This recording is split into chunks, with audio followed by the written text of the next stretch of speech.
What's the most important theorem in statistics? I would say it's Bayes Theorem. It's behind medical tests, spam filters, and even machine learning.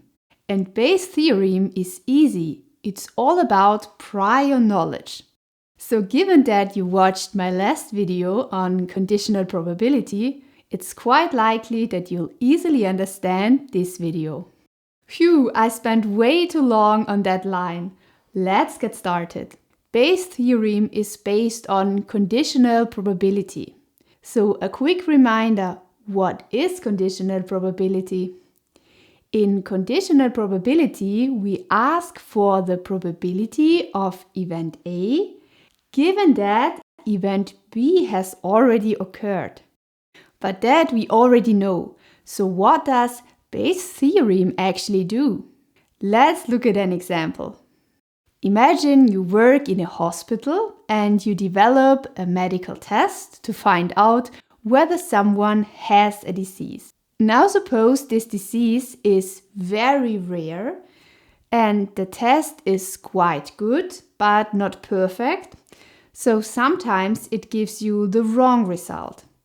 As the doctor, you're mainly interested in the probability that the test is positive, given that the person has the disease.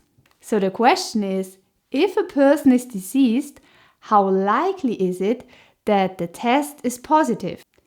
Okay, but now let's switch roles. You're no longer the doctor, you're the patient who just tested positive. And now the question changes completely. Of course, you don't care about the probability of a positive test, given that you have the disease, because in your case, the positive test result is already fixed. You tested positive, but you know that the test is not perfect. So what you really want to know is not this, but that. You want to know if the test is positive, how likely is it that you actually have the disease?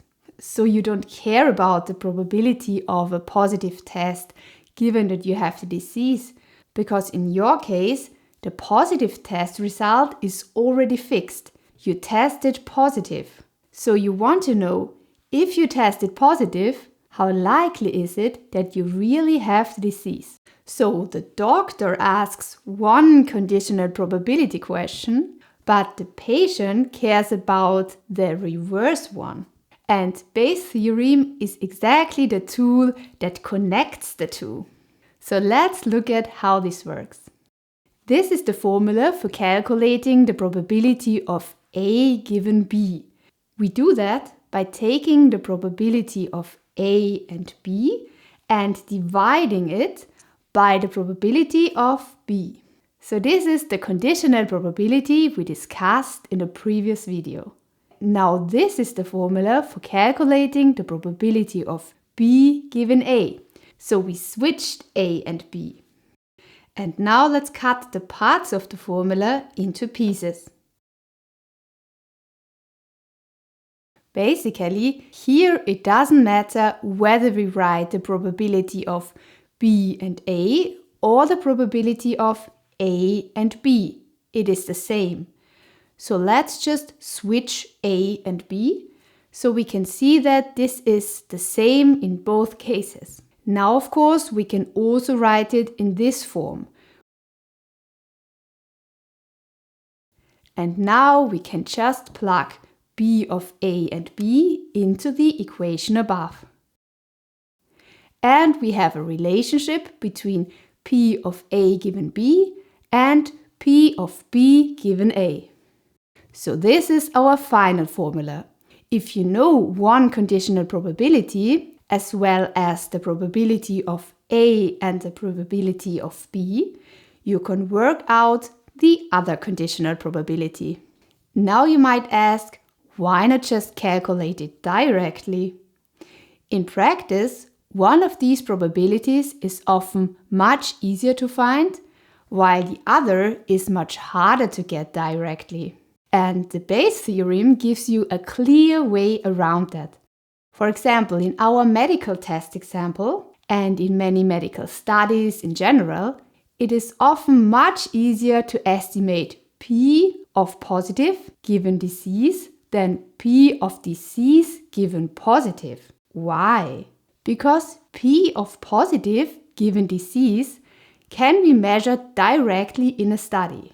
You simply take a group of people who already know to have the disease, apply the test, and then see how often the result is positive. And that is exactly why Bayes' theorem is so useful. It helps you calculate the probability we care about from the probability that is easier to measure. But now let's look at the broader intuition which makes the theorem really powerful. We start with prior knowledge, get new evidence, and update our belief. So how does this work? Let's look at a simple example. Anna is creative, sensitive, and loves spending time in museums. Is she more likely to be an artist or an accountant? At first you might say, okay, that definitely sounds more like an artist. But our intuition can fool us here. To understand what's really going on, let's jump into our interactive lab. So the question is Anna more likely to be an artist or an accountant? Here's what we know about her. Anna is creative, sensitive, and loves spending time in museums. And here we see the probability that Anna is an artist, given that description. And now we can play around with the probabilities we need. We can change the probability that an artist fits this description, the probability of being an artist in the first place, and the probability of someone having this description overall. And here we can see the result visually. So let's just play around and say the probability that an artist fits this description is 66%.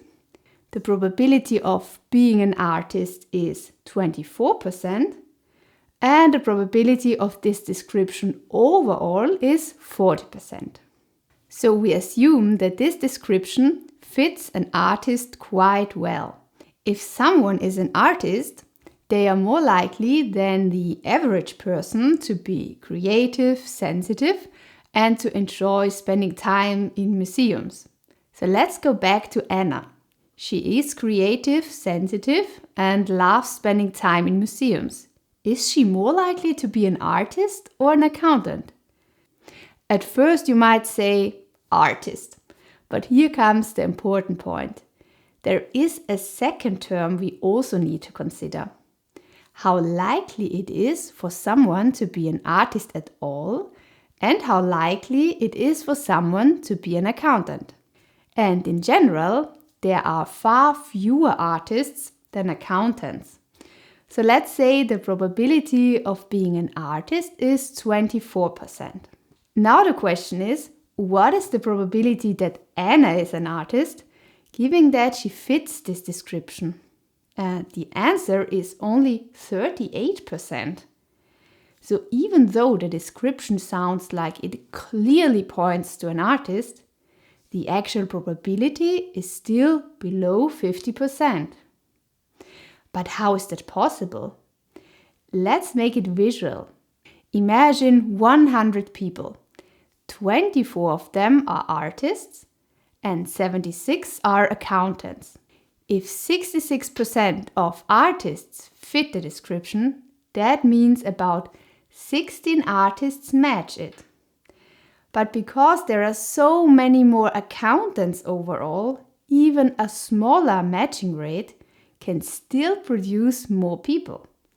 In this case, about 25 accountants also fit the description. So the description may sound artistic, but the larger number of accountants changes the final result. But we can also look at it from another angle. Before we even hear Anna's description, we already start with some prior knowledge. We know that 24% are artists and 76% are accountants. So our starting point would actually favor accountant, simply because accountants are much more common. Then we get new evidence. Anna is creative, sensitive, and loves museums, that sounds much more like an artist. So our belief shifts in that direction. And that is the key idea. Only by combining prior knowledge with the new evidence can we make a good estimate. If you'd like to explore the topic in more detail, you can also find the content in our book on probability theory. My name is Hannah, and I hope you liked the video.